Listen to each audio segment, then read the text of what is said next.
मेरे चैनल को सब्सक्राइब करें और बेल आइकन को ऑल पे सेट करें। Hi everyone, welcome to my channel. आज हम 2 घंटे का जो पाई लेते हैं 2 आवरली हैंक या केजी या रन टाइम, ये 3 चीज़ अलग अलग मशीन में अलग अलग प्रकार का रहता है।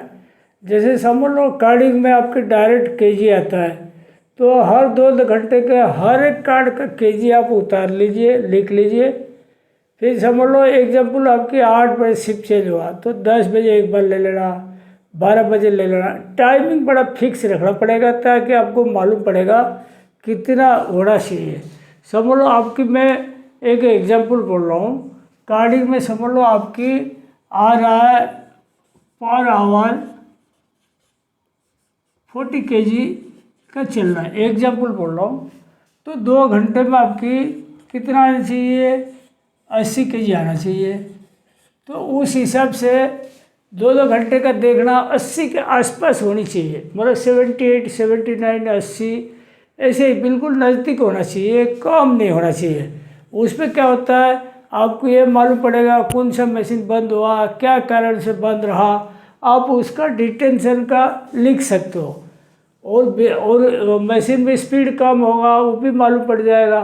तो सबसे पहले देखिए, टेक 2 आवरली हैंक केजी या रन टाइम, ये एक बहुत ही अच्छा आदत है।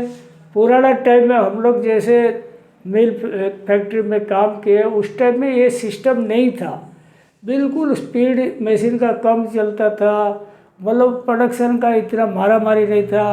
जब से हाई स्पीड मशीन आया, ये बहुत ज़रूरी है अपन 2 आवरली हैंक लेना या प्रोडक्शन लेना, या अगर हैंक का सिस्टम नहीं रन टाइम भी लिखोगे वो भी चलेगा। बहुत इम्पोर्टेंट चीज़ है, आजकल इसको हर मिल अडप्ट करते हैं।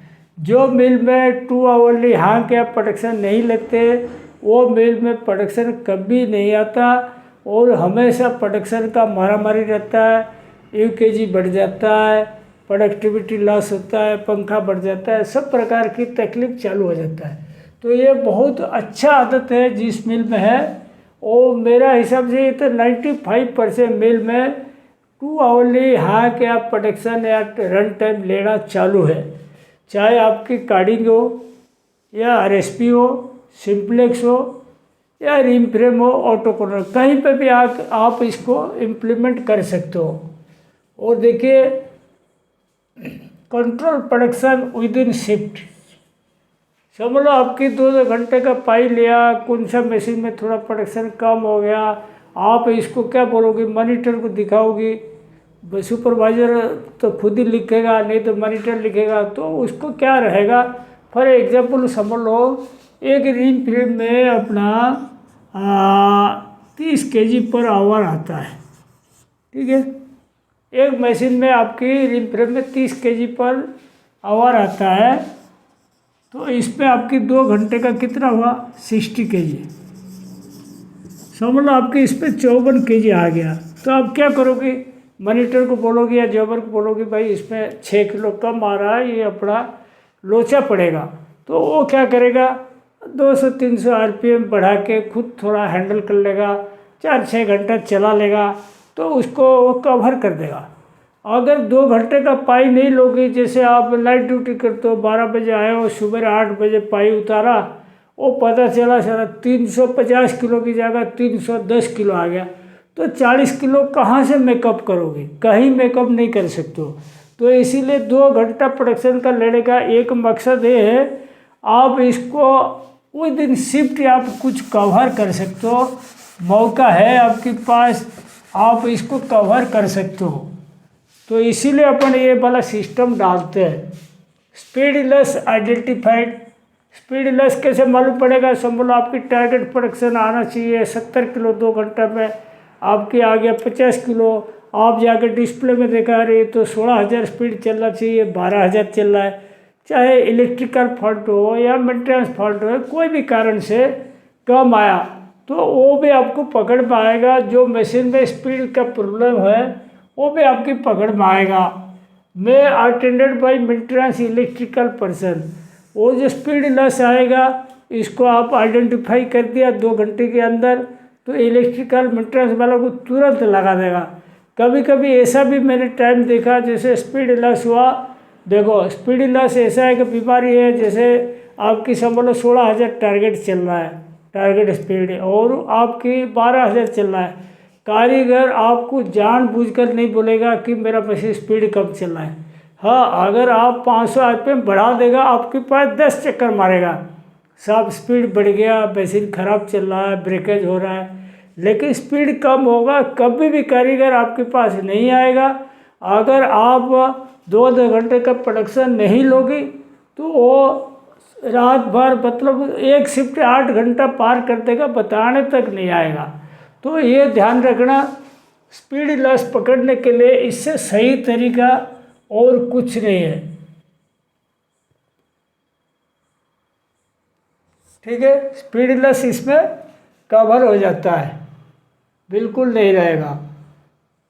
और इसके बाद देखो, ये प्रोडक्शन लॉस में इंक्रीज स्पीड, वही बताया था आपको, आपकी जैसे आपकी प्रोडक्शन लॉस हो रहा है, आप थोड़ा बहुत स्पीड बढ़ाकर मेकअप कर सकते हो, आपके पास वो ऑप्शन रहेगा। उसके बाद देखो, मे बी टेकन मॉनिटर या सुपरवाइजर, ये किसका जिम्मा है?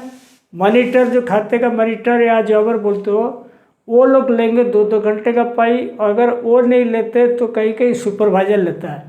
चाहे तुम्हारा कितना मॉडर्न मशीन हो जाए, कितना ऑटोटॉपिंग प्लांट हो जाए, लेकिन 2-2 घंटे का प्रोडक्शन लेना बहुत ज़रूरी चीज़ है।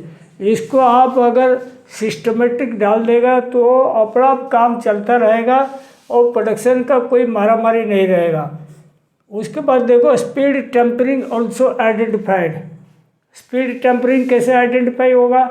जैसे ये क्या होता है, जैसे रिम फ्रेम में आपने समझ लो एग्जाम्पल 16,000 का एवरेज स्पीड आपने डाला, तो आप तो हर मशीन के पास खड़ा नहीं हो पाएंगे। तो कारीगर क्या करेगा, उसमें कंप्यूटर में छेड़ देगा, स्पीड 1000 कम कर दिया, 1200 कम कर दिया, या 2000 भी कम कर सकता है। तो आप 2-2 घंटे का जब प्रोडक्शन लोगे तो अब आपकी समझ लो 12 बजे ड्यूटी आपकी चालू हुआ, तो आपने 2 बजे प्रोडक्शन लिया, ठीक है। तो आपको मालूम पड़ा इसमें प्रोडक्शन कम आया, तो आप जाओगे किस में, स्पीड चेक करोगे। स्पीड चेक करोगे तो कम दिखेगा, तो पकड़ में तो आ गया, तो 2 घंटा पार हो गया और 6 घंटा बाकी है।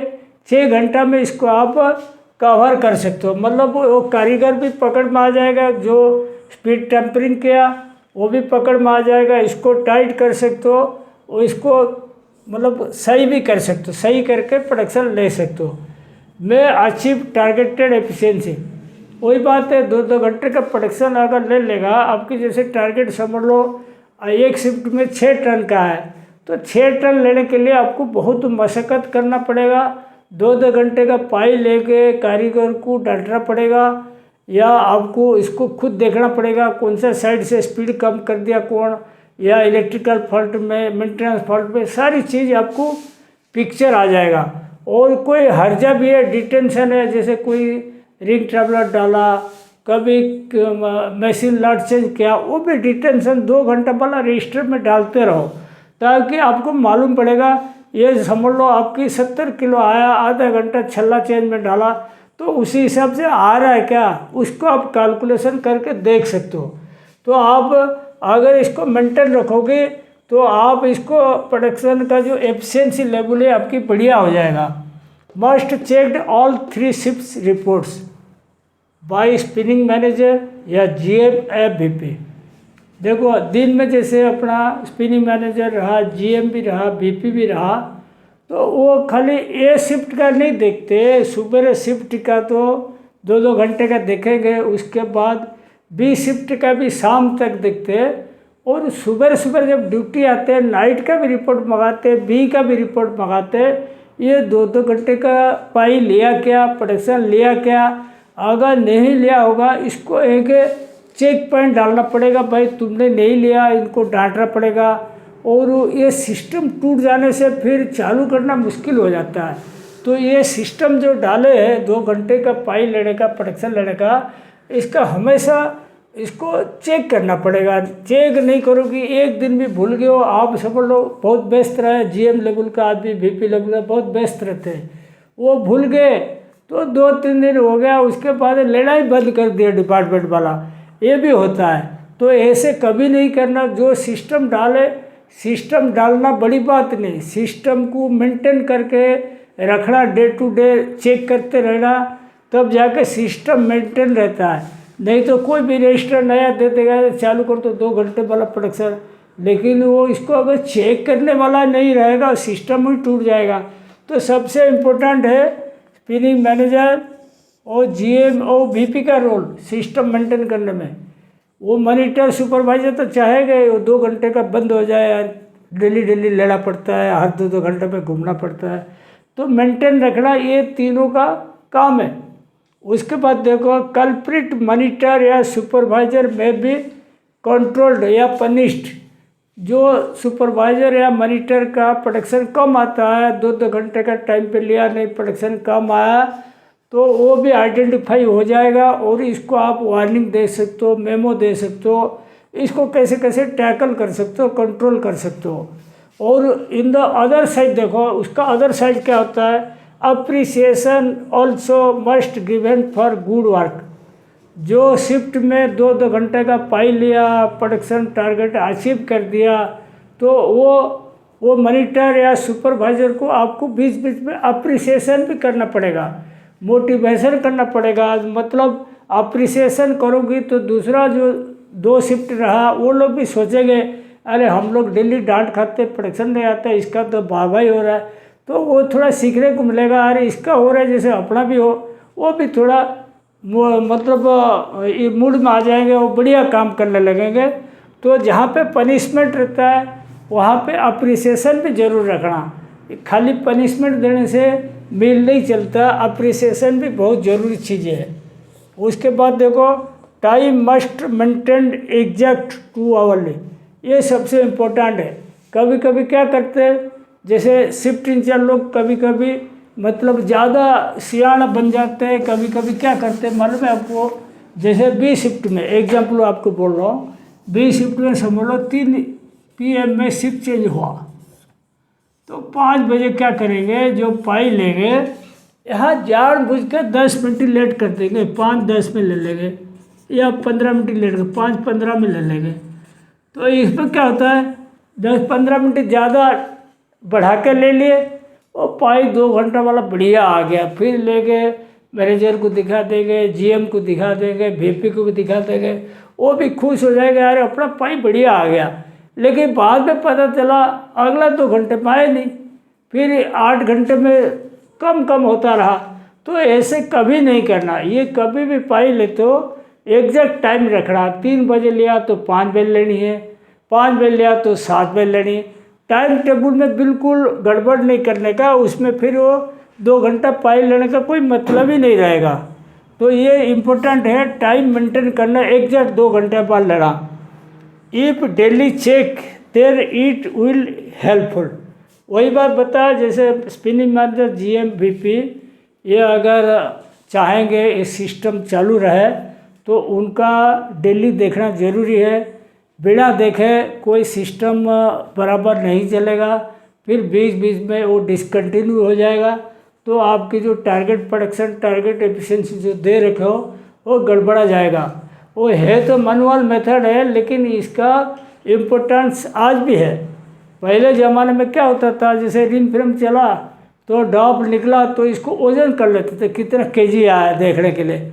वो सब तरीका नहीं रहा और ये तरीका सबसे बढ़िया है। और ये अगर मेंटेन रखेगा, मेरे को उम्मीद है आपकी प्रोडक्शन टारगेट वगैरह पूरा अचीव हो जाएगा, डिपार्टमेंट स्मूथ चलेगा, आपकी बढ़िया रहेगा। और आज का टॉपिक यहीं पे मैं समाप्त करता हूँ। Thank you.